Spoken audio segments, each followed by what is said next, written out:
दोस्तों आज की वीडियो में एक्सप्लेन करने वाला हूँ अल्फा मूवी को। इस मूवी की शुरुआत में हम यूरोप के 20,000 साल पहले का सीन दिखाया जाता है, जब लोग जिंदा रहने के लिए जानवरों का शिकार किया करते थे। तभी हम वहाँ पर लोगों के एक झुंड को देखते हैं जो कि जानवरों को देख रहे होते हैं और अपने सही समय का इंतजार कर रहे होते हैं ताकि वे उनके ऊपर हमला कर सकें।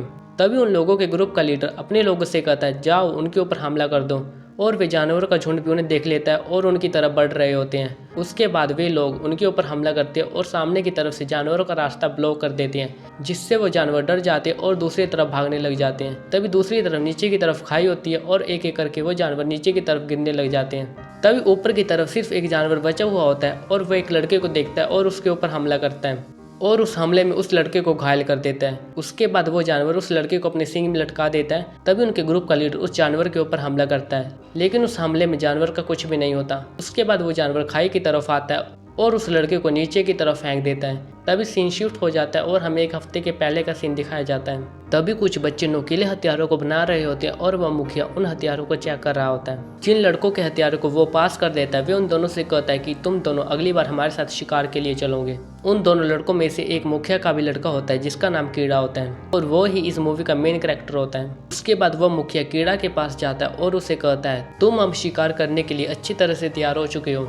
और इस बार तुम हमारे साथ शिकार करने के लिए चलोगे, क्योंकि मेरे मरने के बाद यहाँ का मुखिया तुम्हें बनना है। रात के समय मुखिया की पत्नी मुखिया से कहती है कि हमारा बेटा शिकार के लिए बिल्कुल भी तैयार नहीं हुआ है। तभी वो उससे कहता है वो एक मुखिया का बेटा है और वो हमारे साथ शिकार करने के लिए जाएगा।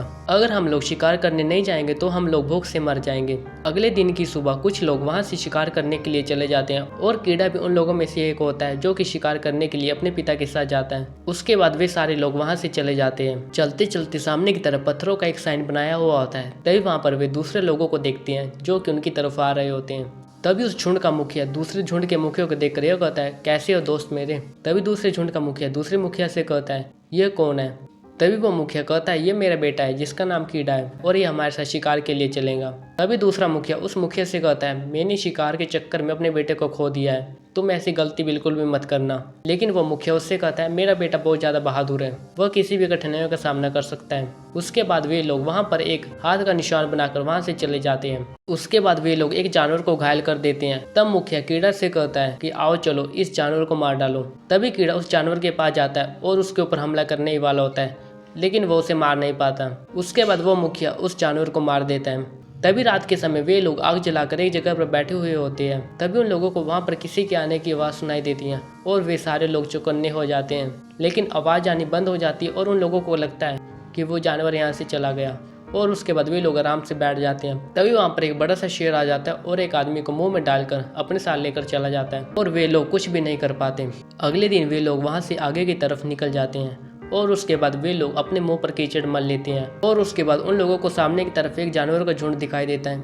जानवरों के झुंड को देखकर वे लोग चौकन्ने हो जाते हैं और उनके ऊपर हमला करने के लिए नीचे की तरफ लेट जाते हैं और सही समय का इंतजार कर रहे होते हैं। तभी हम प्रेजेंट सीन को देखते हैं जब वो जानवर कीड़ा को नीचे की तरफ गिरा देता है। उसके बाद वे सभी लोग खाई के पास आ जाते हैं। तभी हम कीड़ा को देखते हैं जो कि अभी पूरी तरह से नीचे नहीं गिरता। उसने एक चट्टान को पकड़ा हुआ होता है। तभी उस चट्टान से उसका हाथ नीचे की तरफ गिर जाता है और वह काफी जोर से नीचे की तरफ गिरता है और कीड़ा पूरी तरह से नीचे की तरफ नहीं गिरता, वह उस चट्टान के बीच में ही पड़ा हुआ होता है। तभी उसके बाद वो मुखिया अपना संयम खो देता है और नीचे की तरफ जाने लगता है, लेकिन उसके आदमी उसे नीचे जाने से रोकते हैं और उसे ऊपर की तरफ लेकर आते हैं। तभी वे लोग मुखिया से कहते हैं कि आपका बेटा अब जिंदा नहीं रहा, वो अब वापस लौटने वाला नहीं है और आप हमारे मुखिया है और हमारी रक्षा करना आपका पहला कर्तव्य है। अब आप अपने बेटे के बारे में भूल जाओ। उसके बाद वे सभी लोग नीचे की तरफ जाते हैं और दूसरे झुंड का मुखिया अपने लोगों को आदेश देता है कि जल्दी से इन जानवरों को यहाँ से लेकर चले जाओ, अब हमारे लिए खाने की कोई भी कमी नहीं होने वाली। और वह मुखिया दूसरे मुखिया के एक आदमी को समझाता है कि मैंने भी शिकार करते समय अपने बेटे को खोया है और उसे अपने आप पर संयम रखने की जरूरत है। उसके बाद वो आदमी अपने मुखिया को समझाता है कि जो होना था वो हो चुका है,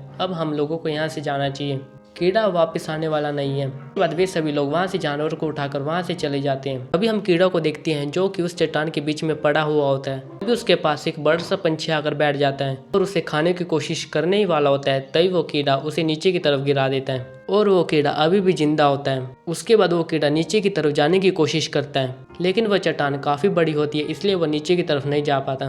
तभी वहाँ पर बारिश हो जाती है और वहाँ पर नीचे की तरफ काफी पानी इकट्ठा हो जाता है। उसके बाद कीड़ा नीचे की तरफ कूद मारता है और उस पानी में जाकर गिरता है। तभी हम कीड़ा को देखते हैं जो कि अभी भी जिंदा होता है और अपने पैर को देख रहा होता है। और उसके बाद हम देखते हैं उसका पैर काफ़ी ज़्यादा मोटा हो जाता है। उसके बाद वो सामने की तरफ पड़े हुए गंदे पानी की तरफ जाता है और उस गंदे पानी को पी लेता है। और उसके बाद वो अपने पैर में एक लकड़ी को बांध देता है ताकि उसे चलने में ज़्यादा तकलीफ ना हो सके।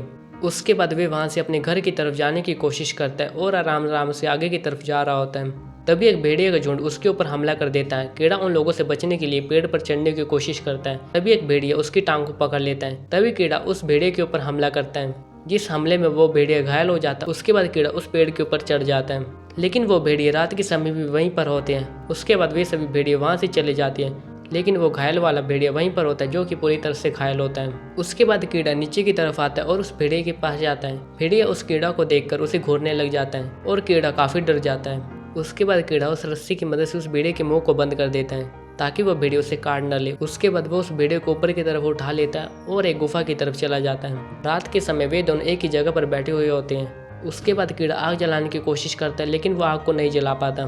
तभी अगले दिन कीड़ा कुछ जड़ी बूटियों को लेकर आता है और उसके बाद वह अपने जख्म पर उस जड़ी बूटियों को लगा लेता है। उसके बाद कीड़ा कुछ कीड़ों को वहाँ पर लेकर आता है और उस भेड़िए की चोट पर उन कीड़ों को रख देता है और कुछ कीड़ों को उस भेड़िए के सामने रख देता है। उसके बाद वह उसे पीने के लिए पानी देता है और उसके बाद वो भेड़िए उस पानी को भी पी लेता है। तभी काफ़ी मेहनत के बाद कीड़ा वहाँ पर रात के समय आग को जला लेता है। उसके बाद वो कीड़ा भेड़िए को कहता है कि तुम यहाँ से चले जाओ, लेकिन वो भेड़िया वहाँ से नहीं जाता। अगले दिन कीड़ा वहाँ से निकल जाता है और भेड़िया भी उसके पीछे पीछे चला जाता है। उसके बाद उस भेड़िए को सामने की तरफ एक जानवर दिखाई देता है और वो उस जानवर की तरफ हमला करता है। तभी वो जानवर कीड़ा की तरफ आता है। कीड़ा उस जानवर को देखकर नीचे की तरफ गिर जाता है। तभी कीड़ा उस जानवर के ऊपर हमला करता है, लेकिन वो जानवर वहाँ से भाग जाता है। तभी कीड़ा उस भेड़िए को कहता है कि मैंने देखो कितना अच्छा प्रयास किया था, लेकिन तुम्हारी कमी के कारण ये जानवर हमारे हाथ से निकल गया। उसके बाद वे दोनों साथ में मिलकर एक रैबिट के पीछे भागते हैं और उसके बाद वे दोनों साथ में मिलकर एक रैबिट को पकड़ लेते हैं। उसके बाद वे दोनों रात के समय एक जगह पर रुकते हैं और वहाँ पर आग को जलाते हैं। उसके बाद कीड़ा उस भेड़िए को खाने के लिए मांस देता है। उसके बाद कीड़ा सो जाता है और भेड़िया भी उस कीड़ा के पास आ जाता है और उसके पास लेट जाता है। अगले दिन वे दोनों वहाँ से निकल जाते हैं। तभी कीड़ा भेड़िए से कहता है कि तुम तो काफ़ी ज़्यादा वफादार हो, अब से मैं तुम्हारा नाम अल्फा रख देता हूँ। तभी चलते चलते वे काफ़ी दूर तक पहुँच जाते हैं और रात हो जाती है। तभी रात के समय वहाँ पर एक भेड़िया आ जाता है और उस भेड़ियों को देखकर अल्फा उसे घूरने लग जाता है, लेकिन वो भेड़िया भी उनकी फैमिली का एक ही हिस्सा होता है। कीड़ा उन भेड़ियों को देखकर यह समझ जाता है कि अल्फा भी उन्हीं भेड़ियों की फैमिली में से एक है। उसके बाद कीड़ा अल्फा से कहता है कि तुम इनके साथ यहाँ से चले जाओ, क्योंकि यह तुम्हारी फैमिली का एक हिस्सा है। उसके बाद वो अल्फा अपने साथियों के साथ वहाँ से चला जाता है और अब कीड़ा अकेला होता है और सर्दियों का समय शुरू हो जाता है। काफ़ी दिनों का सफ़र करने के बाद सर्दियाँ काफ़ी बढ़ जाती है और वहाँ पर बर्फ़ की एक चादर बिछ जाती है। अब कीड़ा के लिए बर्फ़ में चलना और भी ज़्यादा मुश्किल हो चुका था। तभी उसे सामने की तरफ एक भेड़ियों का झुंड दिखाई देता है जो कि एक जानवर को खा रहे होते हैं। तभी वो कीड़ा उन जानवरों की तरफ भागता है, लेकिन भागते भागते कीड़ा पानी में गिर जाता है और उसका चाकू भी नीचे की तरफ गिर जाता है। उसके बाद कीड़ा अपने चाकू को ले लेता है और ऊपर जाने के लिए बर्फ़ में से रास्ता बनाता है और उसके बाद वो अपने बाजू को बाहर की तरफ निकालता है और ऊपर आने की कोशिश करता है। तभी अल्फा नाम का भेड़िया उसके पास आ जाता है और उसे ऊपर की तरफ खींचता है और अब कीड़ा ऊपर की तरफ आ जाता है। अब वे दोनों मिलकर वहाँ से आगे की तरफ चले जाते हैं। तभी उन्हें सामने की तरफ एक आदमी दिखाई देता है जो कि बैठा हुआ होता है। तभी वो कीड़ा उस आदमी के पास जाता है। जैसे ही कीड़ा उस आदमी को देखता है, कीड़ा को पता चल जाता है यह तो बर्फ में जम चुका है और उसके बाद वो उसके टेंट में अंदर की तरफ जाता है, लेकिन उसे वहाँ पर कोई भी काम का सामान नहीं मिलता। उसके बाद वे और अल्फा आगे की तरफ चले जाते हैं। तभी कुछ हाइना उनके ऊपर हमला करते हैं और वे दोनों एक बर्फ की चादर में आगे की तरफ भाग रहे होते हैं और भागते भागते एक गुफा में चले जाते हैं। गुफा में पहले से एक बड़ा सा तेंदुआ होता है और वह उस भेड़िए के ऊपर हमला करता है। उसके बाद उस भेड़िए और तेंदुए के वहाँ पर लड़ाई हो जाती है। उसके बाद कीड़ा के पास एक धनुष होता है और वह धनुष की मदद से आंखें बंद करके निशाना लगा देता है और वह निशाना जाकर उस तेंदुए को लगता है और अल्फा अभी भी ठीक होता है और उस हमले में वह तेंदुआ मर जाता है। उसके बाद वे दोनों वहाँ से निकल जाते हैं और आगे की तरफ चले जाते हैं। तभी कीड़ा को सामने की तरफ कुछ पत्थर दिखाई देते हैं। यह वही पत्थर होते हैं जहाँ पर उन्होंने अपने हाथों का निशान बनाया हुआ होता है। उन पत्थरों को देखकर कीड़ा में एक अलग ही एनर्जी आ जाती है। उसके बाद जैसे ही वो आगे की तरफ जाता है और वह भेड़िया नीचे की तरफ गिर जाता है। उसके बाद वो उस भेड़िए को गोद में उठा लेता है और आगे की तरफ चला जाता है। लेकिन काफ़ी दिनों के बाद जंगल में सर्वाइव करने के बाद वो अपने घर में पहुँच जाता है और नीचे की तरफ गिर जाता है और अपने पिता को बुला रहा होता है। तभी उसका पिता वहाँ पर आ जाता है और अपने बेटे को देखकर शौक हो जाता है। उसके बाद कीड़ा अपने पिता से कहता है कि आप इस भेड़िए को बचा लो। उसके बाद वहाँ के लोग उन दोनों को अंदर की तरफ लेकर आ जाते हैं और उनके पास आग जला देते हैं ताकि उन दोनों को सर्दी से बचने के लिए कुछ गर्माहट मिल सके। उसके बाद वो मादा भेड़िया कुछ बच्चों को जन्म देती है। अभी उनमें से एक औरत एक बच्चे को उठाती है और कहती है कि इन बच्चों का जन्म यहीं पर लिखा था। तभी कुछ समय के बाद वे भेड़िए काफ़ी ज़्यादा बड़े हो जाते हैं और वे लोग उन भेड़ियों को अपने साथ शिकार के लिए लेकर चले जाते हैं। और इसी के साथ इस मूवी की एंडिंग हो जाती है। अगर दोस्तों आपको मेरी एक्सप्लेनेशन अच्छी लगी हो तो आप मेरे चैनल को कर सकते हैं सब्सक्राइब और वीडियो को कर सकते हैं लाइक। तो दोस्तों मिलते हैं नेक्स्ट वीडियो में। बाय।